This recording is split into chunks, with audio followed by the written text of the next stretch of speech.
Hello guys, good morning. So, nandito tayo sa harapan ng Tanimachi-kun Hotel. Dito po yung entrance. And then, ito po naman po yung baba niya. And ayan, dito po tayo sa may 6th floor naka-check-in.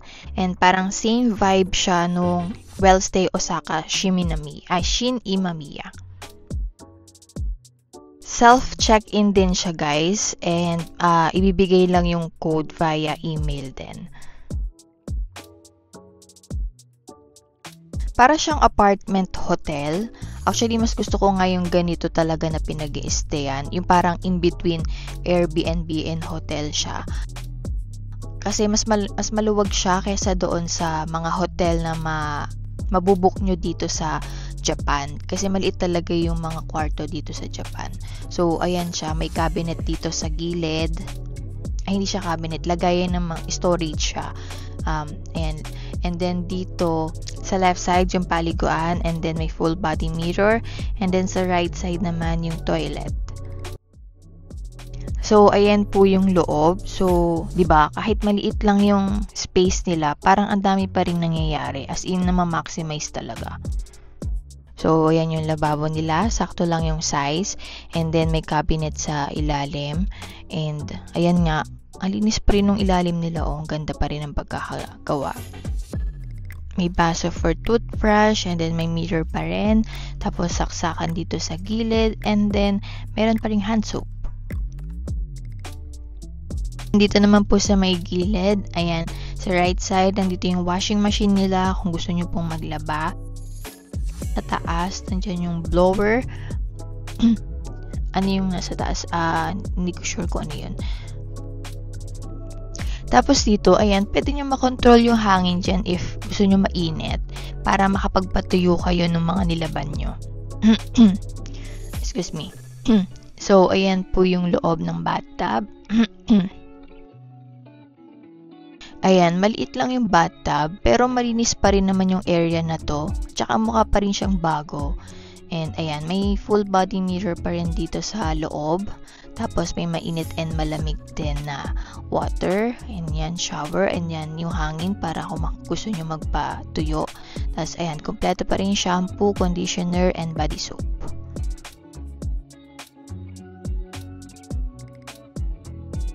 So, dito naman po sa right side, yung toilet. So, nakaseparate po siya doon sa paliguan. Ayan, so tama lang po yung space niya. And then, naka-smart toilet na po siya. So, ayan, andyan yung mga buttons niya. So, komportable talaga dito mag-deposit. Ayan, and ayan, may sariling hugasan din ng kamay.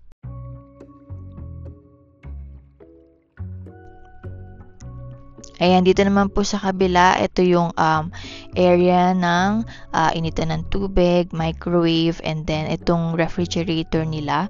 Actually, parang ang laki ng refrigerator nila. Kasi normally parang ganito lang, yung ganitong size lang. Usually doon sa mga hotel na napupuntahan ko. So, ayan, may mga design. Dito naman yung kitchen area. So, ayan, malinis. And parang very compact, pero hindi siya yung sobrang sikip. Yung saktong-sakto lang. Ayan. Yung cabinet, nandyan naman nakalagay yung mga kailangan nyo. If ever na magluluto kayo, so nandyan naman na, meron na. Meron na rin silang sponge and yung panghugas sa plato. And ayan, halos kompleto na talaga lahat dito. At saka, ayan, nandito sa cabinet yung mga baso, mangkok, plato. So, kung gusto nyong kumain dito kapag nag-take away kayo ng mga foods, yan.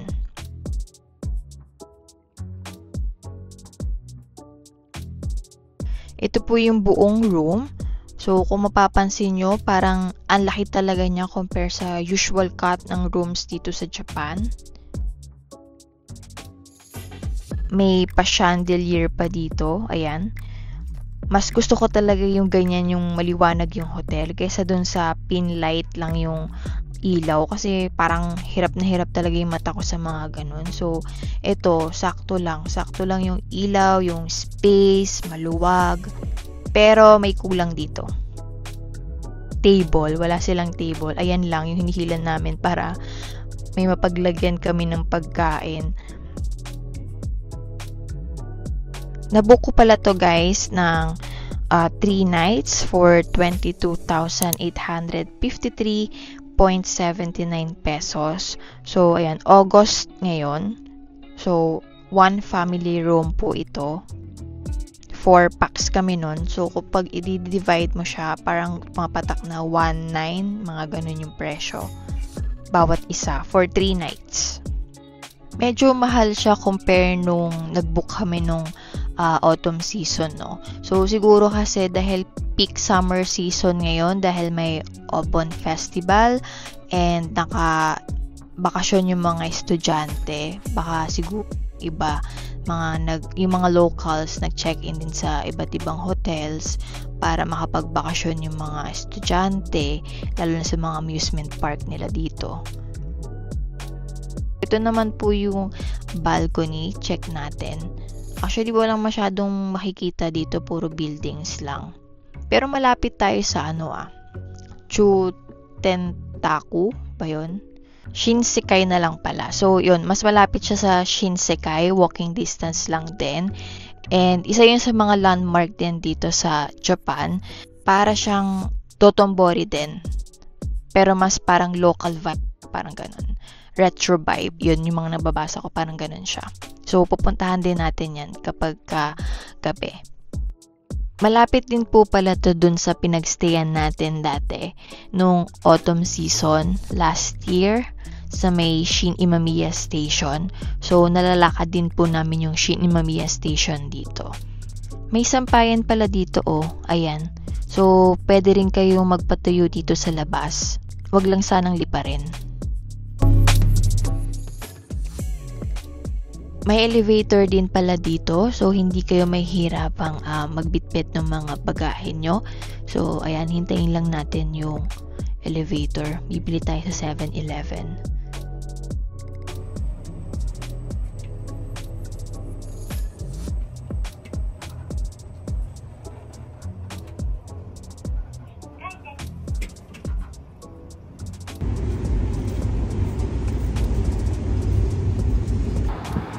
Ayan, nilakad lang namin itong 7-Eleven.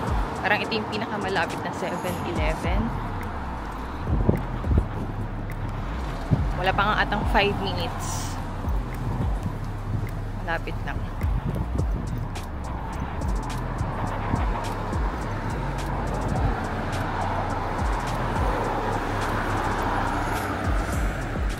Biglang tayo. Ito, pabalik na kami dun sa hotel ulit after ng 7-Eleven. Bumili lang kami ng breakfast. Actually, 7... ano na ba? Anong oras na? Parang nasa 7:30 pa lang, pero yung init ngayon, maano na yun, madikit na sa katawan yung init. Hindi katulad sa atin na kapag 7 pa lang, medyo kahit pa paano malamig. Kasi ito yung tapat ng park. Ng may park siya. Tapat ng hotel.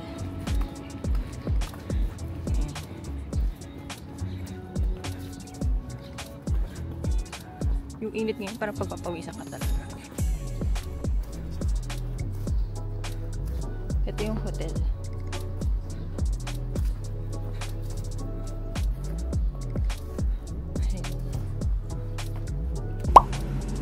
Kapag gabi guys, ayan, kitang-kita from hotel itong Chutenkaku Tower. So, lalakarin lang natin yan para dyan tayo mag-dinner sa Shinsekai area. So, yun lang guys. Bye-bye!